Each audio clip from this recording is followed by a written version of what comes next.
Hey, it's Jang here from ultimaterc.com, and I'm about to take you through the build process of the Losi 22. That's the TLR, Team Losi Racing 22 buggy.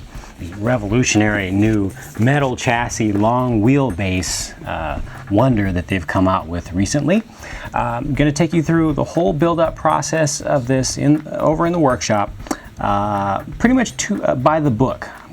I'm not a hardcore racer these days. I used to do racing years ago.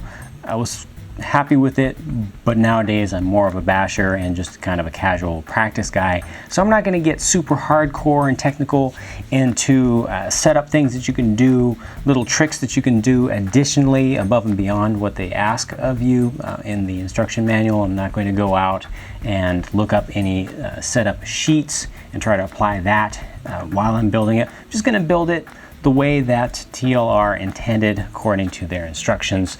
And along the way, if I find anything that is just funky, that is wrong, or that really should be done better, I'll certainly let you know.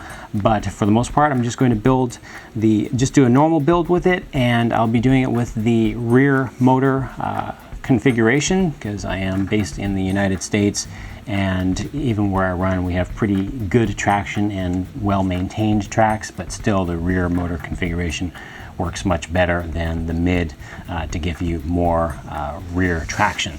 So let's go ahead and head into the workshop and get started on this thing.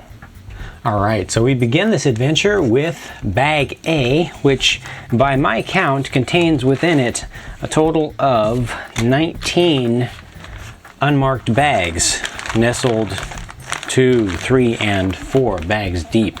Losi or TLR has really gone crazy with their bagging of these things, and it kind of requires that you do a little bit of digging once you get in there to figure out where your actual parts are.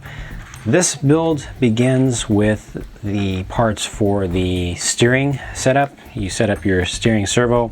I got out the bag that actually has the servo horn and such, and actually it doesn't contain what I need right now, which is the little link. There's a small little turnbuckle. Here we go. It's actually a long set screw. I'm going to set up that initial link and then hook up the servo horn.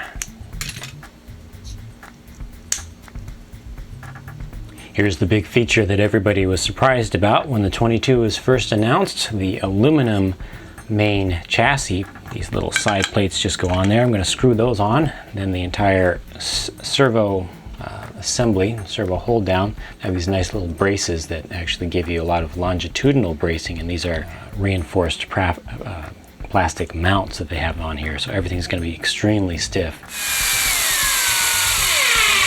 And that's the beginning of the 22 right there. Rather than using steering bell cranks, the 22 uses a steering slide like so.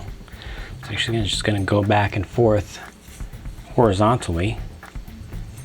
So here's the steering rack installed with the front bulkhead, and this whole assembly is just going to go directly onto the front of the car like so. And as you get it lined up, make sure that you have enough room to snap that steering linkage onto the rack from your servo. Now here's an interesting feature. The front kick-up plate is actually a wedge that goes underneath the chassis and adjusts the angle, which is going to change your kick-up. It's also going to change your caster angle, and the actual bulkhead, the lower bulkhead that has the suspension arm pivots on it, is going to go underneath of that. So it kind of acts like an anti-squat wedge would on the rear of a vehicle, only in this case it's on the front. And it goes underneath the chassis like that. Your front axles have the hex built into them. It's all one piece that goes right through the spindle. You've got two 5x10x4 bearings in there, and that just gets secured from the other side with a screw with a little bit of Loctite on it. When you're assembling the spindle onto the little carriers in the front, there are these standoff screws that come in from the top and from the bottom, and there's just no threads on the end, and that's actually what it's going to pivot on. You need to put spacers on both the bottom and the top find that it's easier to put the spacers on the bottom one after putting that screw in as far as you can, just pushing it in. Get this standing straight up so that those spacers are not falling off, and then press the carrier into place. Now go ahead and screw that lower one in. Then it's going to be a lot easier to put the tiny little 0.5 millimeter spacer up on the top. You can just kind of slide it in, slide it into place, and take the upper screw pin, whatever you want to call that, and just find the center, and then that's going to hold it in. Here's a similar thing when installing the carrier spindle assembly onto the front arms. Put your screw pin in from the rear side that's going to have the little spacer, this little spacer put on it. Put that on first, then go ahead, place the carrier spindle assembly in place, push in that screw from that side, and go ahead and tighten it up. And then that spacer is now captured, and you don't have to worry about trying to hold it in place while you're screwing in the one on the other side. Just makes it a lot easier when you use the parts to actually help you with the assembly itself. Now the arms go on, which is very, very easy. These pins just slide right in, nice titanium nitride coating there, and they get captured by a little set screw in the middle. Links installed, and don't tell anybody, but I actually had the carriers on backwards.